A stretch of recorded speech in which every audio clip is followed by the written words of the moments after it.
Գիշերը, երբ քաղաքը քնում է, մենք արթուն ենք մնում քննարկելու ամենազգայուն թեմաները. առողջություն, հարաբերություններ, սեռական կյանք եւ ընտանիք։ Մեր գիշերային զրույցներում մենք խոսում ենք այն ամենի մասին, ինչի մասին դուք լռում եք։ Բարի ուշ գիշեր։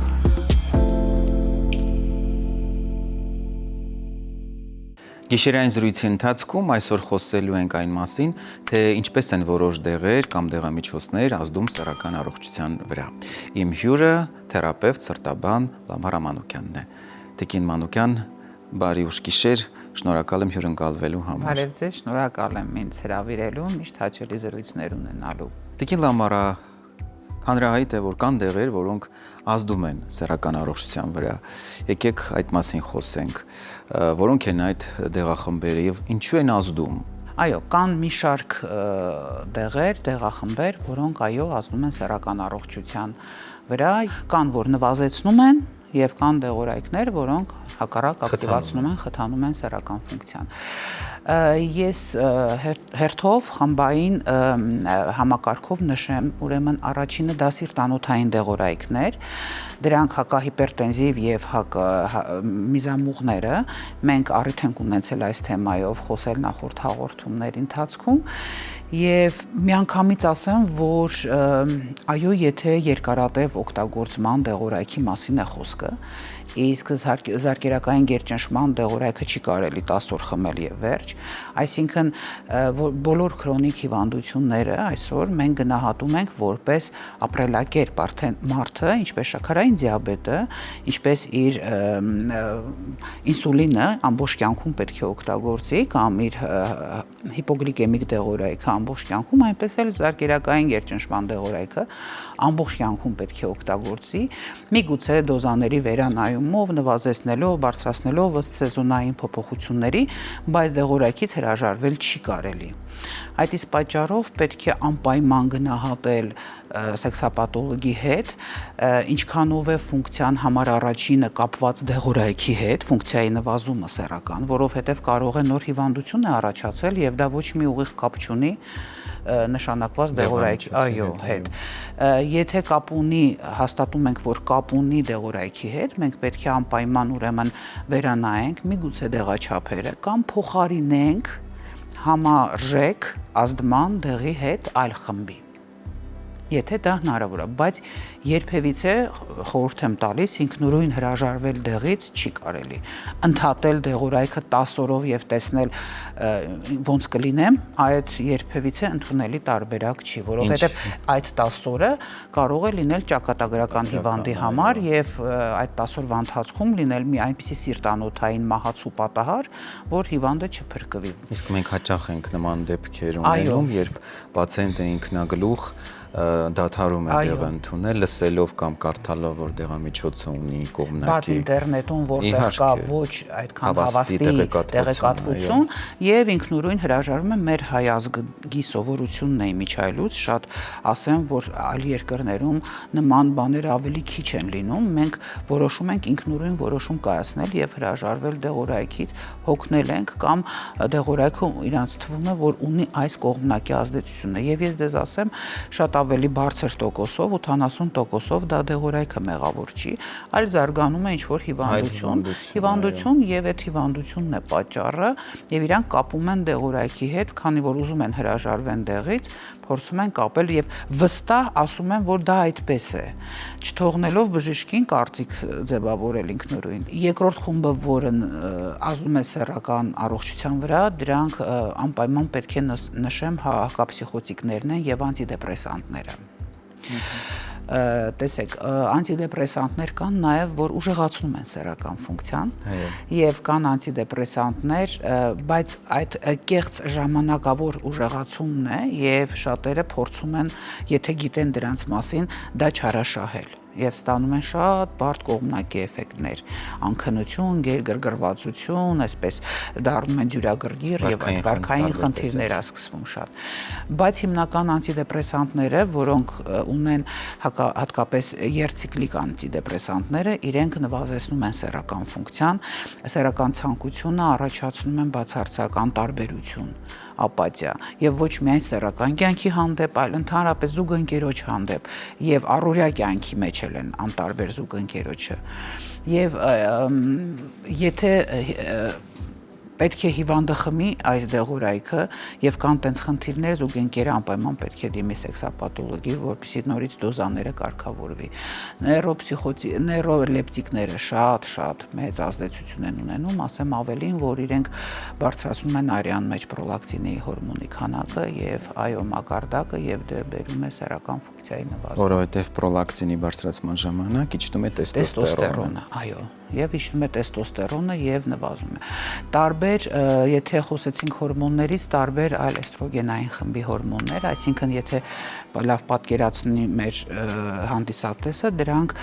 կանացի հորմոններն են, որոնք եւ հակաանդրոգենային հորմոններ, որոնք նույնպես նվազեցնում են տեստոստերոնի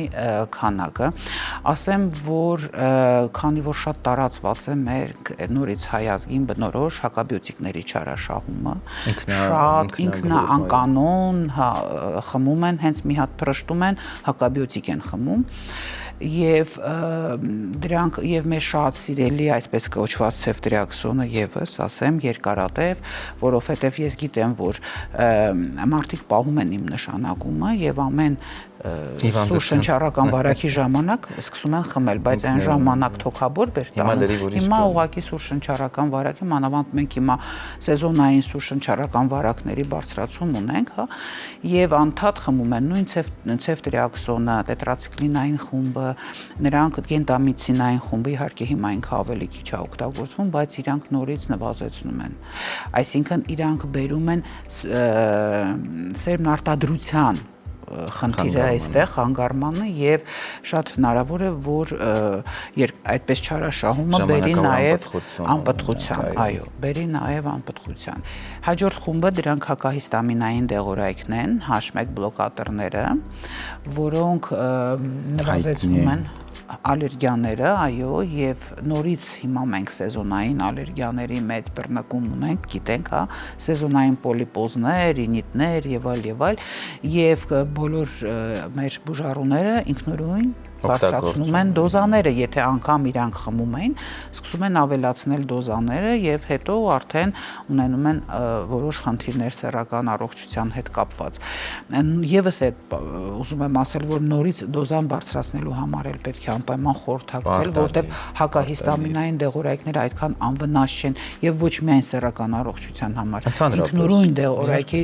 դոզաչափերը բարձրացնելու համար պետք է անպայման խորհրդակցել։ Եվ դրանք հայտնի են որպես եւ լիբիդոն ընկճող դեղամիջոց, ցանկությունը, հակումը, այո, նվազում է, տղամարդիկ նկատում են պոտենցիայի խանգարում, կանայք նաեւ ժամանակի ընթացքում նկատում են որոշակի пассивություն, սկսում է նվազել ցանկությունը, գրգռման ֆունկցիան է տուժում եւ նաեւ վերջերս հետազոտությունները պարզել են, որ կանանց հեշտոցային չորության պատճառներից մեկը նաեւ նշյալ դեղախումբն է։ Եվ նաեւ ավելացնենք, որ այդ բոլոր դեղորայքի մեծ մասը նաեւ ունեն ցերեկային քնկոտության ազդեցություն եւ անկախ նրանից թե որ ժամին է խմվում դեղորայքը, օրինակ եթե քնելուց առաջ են խմում, կապ չունի, գիշերը լինում են սեքսուալ ոչ ակտիվ, իսկ ցերեկը լինում են արդեն քնկոտ եւ ավելի աշխատունակությունն է ընկնում եւ ավելի այսպես չեն կարողանում իրենց աշխատանքի վայրում ավելի ակտիվ աշխատել եւ աշխատանքի մեծ մասը թողում են հետո միշտ բողոքում են ինձ հիվանդները դրանից, որ դրված պատասխանատվությունը չեն կարողանում մինչև վերջ կատարել։ Իհարկե չենք կարող չխոսել հակաուռուցքային դեղերի մասին, որոնք նույնպես ունեն ընկճող ազդեցություն եւ ժամանակի ընթացքում սեռական ֆունկցիան տուժում է, բայց դրանից խուսափել հնարավոր չէ, որովհետեւ այդ դեղամիջոցները պացիենտները պետք է տևական ժամանակ ստանան եւ պարտադիր իհարկե նման դեպքերում, ինչպես եւ սրտաբանի հետ, նաեւ ռուցկաբանի հետ պետք է անպայման խորհրդակցել, որպեսզի պացիենտի սեռական համակարգը ամբողջությամբ, այսպես ասած, չզրոյանա, որովհետեւ այդ պարագայում եւս, ինչպես գիտեք, սեռական կյանքը նույնպես շատ ակտուալ է նման պացիենտների համար։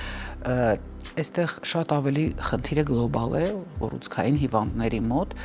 ասեմ, որ այստեղ մի խումբ դեղորայք չեն, այստեղ քիմիոթերապևտիկ դեղորայքներն են, ցիտոստատիկ դեղորայքներն են եւ հորմոնային դեղորայքներն են։ Գլյուկոկորտիկոիդները անպայման մենք գիտենք, որպես կոմպլեքսային բուժման բաղադրիչ օգտագործվում է եւ ինչու՞ չէ նաեւ այդ ցիտոստատիկները եւ գլյուկոկորտիկոիդները, հորմոնները օգտագործում ենք նաեւ տարբեր ռևմատոիդ հիվանդությունների, ռևմատոիդ արտրիտների ժամանակ, շարակցական հյուսվածքի աուտոիմուն հիվանդությունների ժամանակ եւ մենք գիտենք նույն ցիտոստատիկները, նույն մեթոտրեքսատը մարդիկ տարիներով են խմում, նույն ռևմատոիդ հիվանդությամբ հիվանդը չի կարող ընդհատել որոշ ժամանակ հետո։ Իհարկե դոզան կարող է փոխվել, բայց ինքը խմում է մինչեւ կյանքի վերջ, որովհետեւ այդ հիվանդությունները իրանք համարվում են քրոնիկ եւ իրենք մենք պետք է նվազեցնենք սրացումները, որտեղ ամեն սրացում բերում է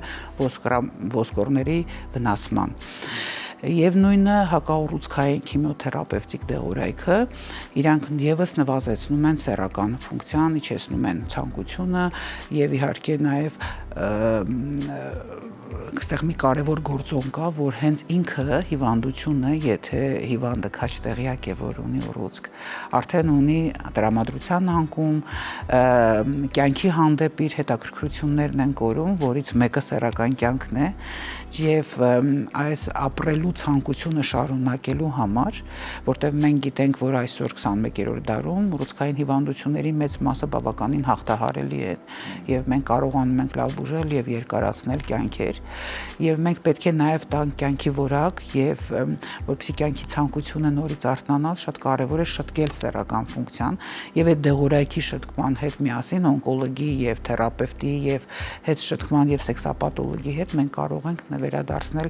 իրենց սեռական կյանքի ակտիվությունը։ Դարձյալ թիմային աշխատանք։ Դարձյալ թիմային աշխատանք, այո։ Ինչպես նշեց Տիկին Մանուկյանը իր խոսքում, կան մի շարք դեղամիջոցներ, որոնք տևական օգտագործման ժամանակ կարող են ընկճել սեռական ֆունկցիան։ Սակայն դա հոգ չէ, սեռական առողջությունը հնարավոր է վերականգնել, եթե հայտնաբերվել է պատճառը։ Որպես օրինակ, օգնության կարող է հասնել մեր հաղորդման գործընկեր Հայսամ ընկերության Տադաֆորտ դեղամիջոցը։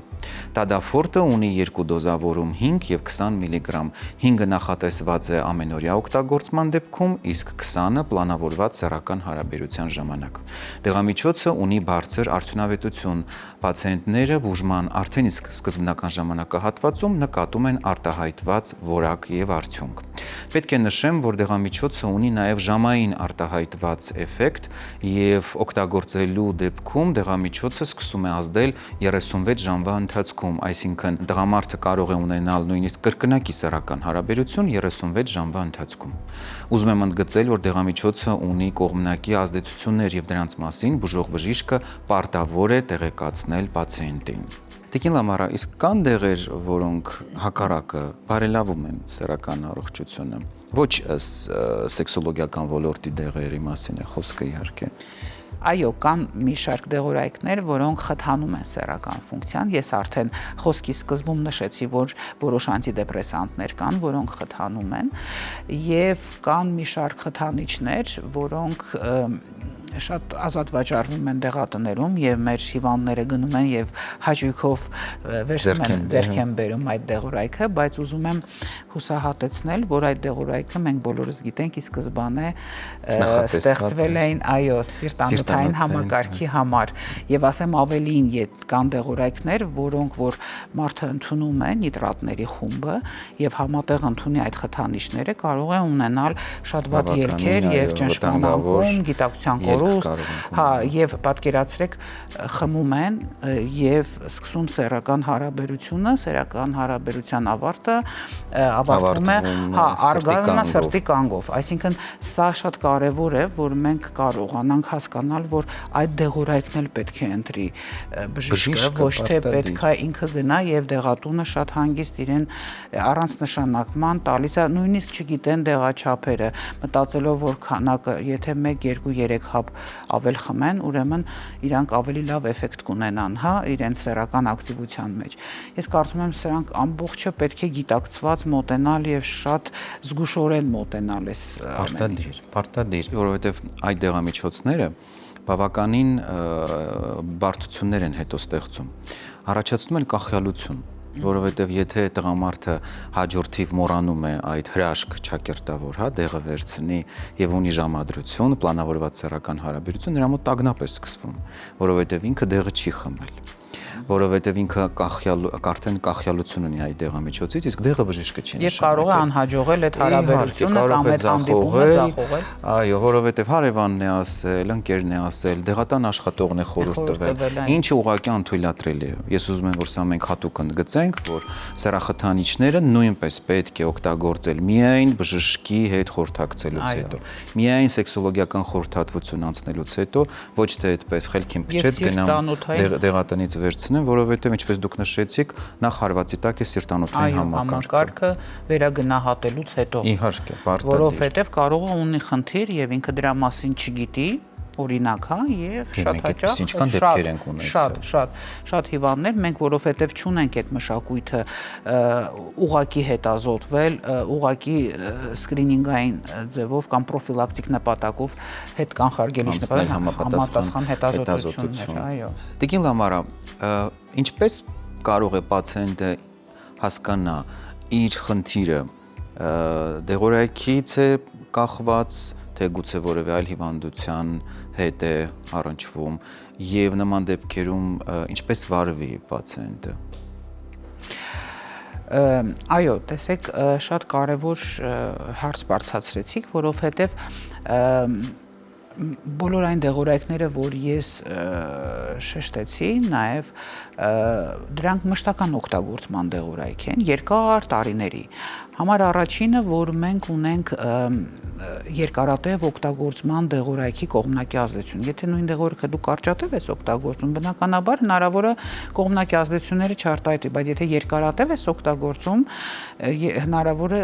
հավանականությունը շատ է, որ կարտահայտվի։ Եվ բացի այդ, երկրորդ կողմը այս հարցի, որ երկար օգտագործվելու ժամանակ մարդը ապրում է եւ կարող է ձեռք բերել այլ հիվանդություններ, որոնք կարող են նվազեցնել օրինակ սեռական ֆունկցիան։ Օրինակ մարդը խմում է հակահիպերտենզիվ դեղորայք, ճնշումը իջեցնող։ Տարիների ընթացքում ձեռք է բերում շաքարային դիաբետ։ Եվ այստեղ սեռական ֆունկցիան նվազեցրել է ոչ թե հակահիպերտենզիվ դեղորայքը, որ ինքը խմում է, այլ շաքարային դիաբետը իր կողմնակի ազդեցություններով մենք գիտենք այսօր շաքարային դիաբետը դասվում է արդեն սիրտանոթային հիվանդությունների խմբին։ Եվ ինքը շատ բարդություններ ունի թիրախ օրգանների, իսկ մենք գիտենք, որ թիրախ օրգանները դա առաջին անոթներն են, սիրտանոթային համակարգն է, գլխուղեղը, երիկամները, լյարդը եւ այլ։ Եվ տեսեք, ես բոլորի ֆունկցիան վատացնելով մենք կարող ենք նաեւ նվազեցնել սեռական ֆունկցիան, բայց մենք ասում ենք, որ չէ, մեր խմած սիրտանոթային դեղորայքը վնասեց սեռական հայով։ Այսինքն մենք պետքա ճիշտ տարբերենք, այսինքն եթե կա սեռական ֆունկցիայի նվազում, պետք է անպայման հիվանդը մոտենա բժիշկին, սեքսապաթոլոգը ներգրավի նեղ մասնագետներին եւ կարողանա բացահայտել սեռական ֆունկցիայի նվազումը գալիս է որտեղից դեղից։ Եթե դա զարկերակային գերչնշումներ, դեղորայքներ մեղավոր, մենք կարող ենք շտկել եւ ընտրել այլ ընտրանքային, բայց այլ խմբի, բայց նույն գործառույթով աշխատող դեղորայք, հա։ Օրինակ մենք կարող ենք փոխել մի այլ խմբի, որտեղ անոթները ավելի լայնանում են, պերիֆերիկ արյան շրջանառությունը լավանում է եւ ելի ճնշումը կարգավորվում է, բայց այս դեպքում մենք չենք վնասի, արդեն հակառակ ինչ որ չափով կօգնենք սեռական ֆունկցիան։ Եվ ինչպես մեր փորձն է հուշում, մեր վարած պացիենտների նման դեպքերում մենք նաև զուգահեռաբար նշանակում ենք այնպիսի խթանիչ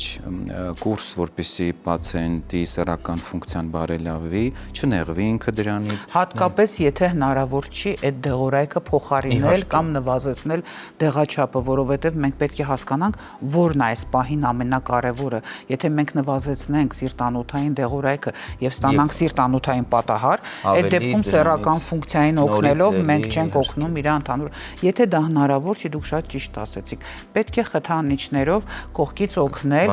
բարելավել կամ տալ դեղորայք, որոնք քողարկելու են կողմնակի ազդեցությունը, որովհետև մեր պացիենտների մեծ մասը իրենց խնդիրներով կոմորբիդ են, այսինքն բազմաթիվ այլ զուգակցող հիվանդություններով են գալիս մեզ մոտ եւ մենք շատ դեպքերում համատեղ աշխատանքի արդյունքում ընտրում ենք այնպիսի ոսկե միջինը բուժման, որպեսզի կարգավորվի թե իր հիմնական խնդիրը սիրտանոթային հետ կապված եւ չվնասենք եւ օգնենք։ Իհարկե։ Այս երկուսը համատեղ կարևոր սկզբունքը բժշկության մեջ մի վնասիր եւ նաեւ օգնել բարելավել, դա շատ կարևոր է։ Նորից պետք է ասեմ, որ այս դեպքում պետք է դիմի հիվանդը։ Ինքնուրույն գործողություններ չպետք է անի, չպետք է ինքնուրույն որոշի պատճառը, հետևանքային կապը։ Դա պետք է որոշենք մենք միասին իրեն էլ ներգրավելով։ Միչայելոց վերջիս բժշկությունը 21-րդ դարի 5P բժշկությունը ասում է, որ հիվանդին պետք է ներգրավել, պացիենտակենտրոն, այսինքն մենք իրեն հետ համաձայնեցնելու ենք ամեն դեպքում, իր կարծիքն էլ մեզ համար շատ կարևոր է։ Շնորհակալություն Տիկին Լամարը, հուսով եմ այս հետաքրքիր զրույցը միմիային կտա իր օգտակար պտուղները եւ մեզ հետևողները գիտելիքներով զինված հաջորդիվ անհրաժեշտության դեպքում կդիմեն մասնագետի օգնությանը։ Շնորհակալ եմ, թող բոլորը լինեն իրազեկված եւ առողջ։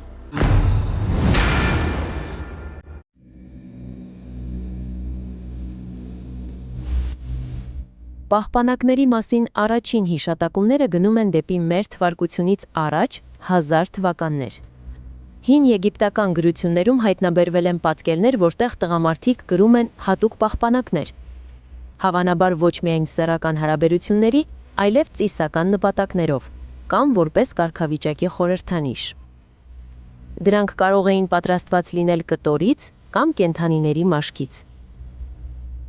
Հռոմում նույնպես օգտագործվել են կենդանիների աղիքներից կամ միզապարկերից պատրաստված պահպանակներ, հիմնականում հիվանդություններից պաշտպանվելու համար։ Չինաստանում օգտագործվել են յուղապատ թղթից կամ կենդանիների աղիքներից պատրաստված գլխարկներ։ Սա ամենատարածված նյութերից մեկն էր։ Մետաքսե թուղթը, որն ինքնին բարակ էր եւ ճկուն, պատում էին յուղով, որպեսզի այն դառնա անթափանց եւ ավելի դիմացկուն։ Այս գլխարկները ամրացվում էին առնանդամի ծայրին։ Որոշ դեպքերում օգտագործում էին նաև կենդանիների աղիքներ, ինչպես նաև հնարավոր է եղջյուրների կամ այլ կոշտ նյութերի բարակ շերտեր, պահպանակի տեսք տված։ Պահպանակը, որն այսօր հակաբեղմնավորման եւ սեռական ճանապարհով փոխանցվող հիվանդություններից պաշտպանվելու ամենատարածված միջոցներից է, մինչ մեզ հասնելը երկար ճանապարհ է անցել։ Նրա նախատիպերը ոչ միայն ծառայել են բժշկական նպատակների, այլև եղել են ծիսական արարողությունների մաս եւ հասանելի են եղել միայն հասարակության բարձր խավերին։ Սեռական այբուբեն խորագրի ներքո ես պատասխանում եմ բոլոր այն հարցերին, որոնք դուք ուղարկում եք մեզ։ Շնորհակալություն մեզ հետևելու համար, մեզ համար անչափ կարևոր է ձեր վստահությունը։ Իսկ այժմ կարդամ հարցը։ Կուսազրկումից հետո ահավոր ցավեր են եղել նաև երկրորդ եւ երրորդ հարաբերությունների ժամանակ։ Ցավը լինում է սկզբում, որը վախ է առաջացրել եւ անհնար է դարձրել հարաբերություններ ունենալը։ Ամուսնուս մոտ էլ դրանից անդամը թուլանում է։ Ինչ կարող ենք անել, խնդրում ենք օգնել։ Պետք է նշեմ, որ այս խնդիրը հաճախ է նկատվում հատկապես այն իրավիճակներում, երբ հարաբերության ժամանակ կինը սաստիկ լարվում է։ Որպես կանոն, նման իրավիճակը կարող է հետագայում բարդանալ, հանգեցնելով նրան, որ հեշտոցամուտքի մկանները կարող են լիովին կծկվել եւ անհնարին դարձնել սեռական հարաբերությունը։ Ստեղծվում է մի վիճակ, երբ փաստորեն տղամարդը չի կարողանում ներհրում կատարել եւ լարվածության արդյունքում տղամարդու մոտ էլ կարող է նկատվել պոտենցիայի խանգարում, որոնք են այս խնդրի պատճառները։ Մեծ մաս դեպքերում իհարկե լարվածությունը։ Առաջին հարաբերությունը, ինչպես մենք նշել ենք մեր նախորդ թողարկումներում, բավականին լարված իրադարձություն է եւ այս դեպքում իհարկե ամուսինը պետք է բավականին շատ ուշադրություն դարձնի փաղաքշանքներին, շոյանքներին, հատկապես ձգտի նրան, որ կինը չկենտրոնանա հենց բուն ներհրման վրա, որովհետեւ process-ը ինքնին կարող է կնոջ համար բավականին զգայուն լինել, իսկ լարվածության պարագայում զգայունությունը կարող է վերածվել ցավի։ Մյուս պատճառն այն է, որ կնոջ մոտ կարող են լինել վախի եւ ենթադրյալ ցավի պատկերներ, եւ այս դեպքում պետք է հաշվի առնել այն, որ եթե կինը չի ուզում կամ լարված է կամ նշում է, որ ցավը բավականին ուժգին է, հարաբերությունը պետք է դադարեցնել եւ հետաձգել այն, մինչեւ որ լարվածությունը անցնի։ Շատ դեպքերում նման պատկեր լինում է բոլոր այն կանանց մոտ, ովքեր որ լսել են ինչ որ վախեցնող պատմություններ, հատկապես իրենց ընկերուհիներից, կամ ինչ որտեղ կարդացել են հոդված կամ որևէ նյութ, որտեղ շատ գեղարվեստորեն նկարագրված է, թե ինչպես է տեղի ունենում առաջին սեռական հարաբերությունը, իսկ լարվածությունը կարող է կրկնապատկվել, եթե մինչ հարաբերության սկսելը ամուսինը շոյանքներին եւ փաղաքշանքներին պատշաճ ուշադրություն չի դարձրել, ինչը կարևոր պայման է ներհրումը ավելի սահուն իրականացնելու համար։ Իսկ ամուսնու խնդիրներին անդրադառնալով պետք է նշեմ, որ այո, իսկապես, եթե տղամարդը հարաբերության ժամանակ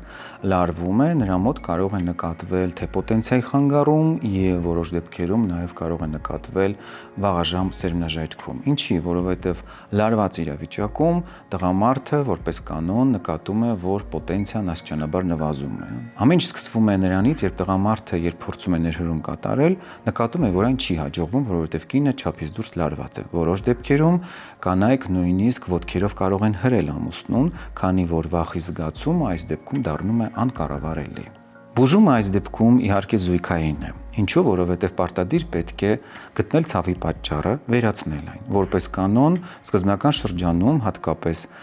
կնոջ հետ աշխատելիս պարտադիր պետք է նշանակել հանգստացնող բուժում լարվածությունը հանելու համար, որովհետև ցավի պատճառը, ինչպես արդեն նշեցի, մեծամասամբ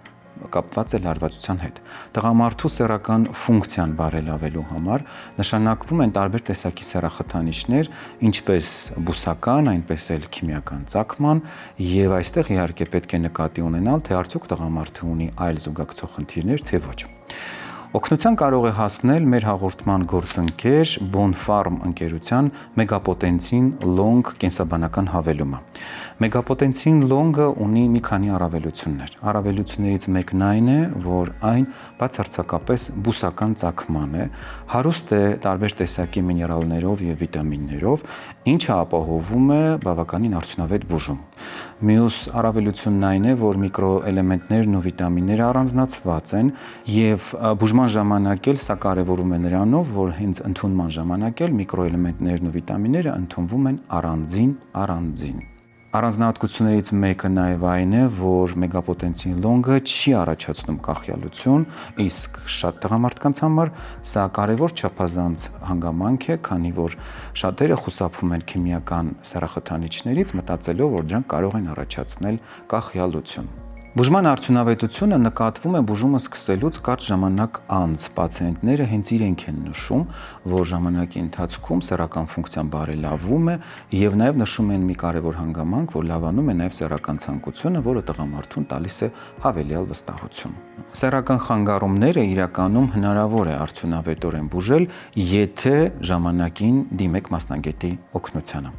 Եվ հիշեք, յուրաքանչյուրի խնդիրը դա միայն իր խնդիրը չի։ Սեռական ֆունկցիան օրգանիզմի միակ ֆունկցիան է, որը զույգային է, այսինքն եթե զուգընկերներից մեկը ունի խնդիր, ապա այս դեպքում մասնագետի ցանկալի է դիմել երկուսով բուժման արդյունավետությունը ապահովելու համար։ Եղեք առողջ եւ լավատես։ Այսօրվա թողարկումն էլ ավարտվեց։ Գրեք ձեզ հուզող հարցերը։ Մենք արձագանքում ենք բոլոր հարթակներում։ Շնորհակալություն մեզ դիտելու, մեկնաբանելու եւ մեր նյութերը տարածելու համար։ Մենք խոսում ենք այն ամենի մասին, ինչի մասին դուք ուզում եք լսել։ Գիշերային զրույցները շատ առողջարար են։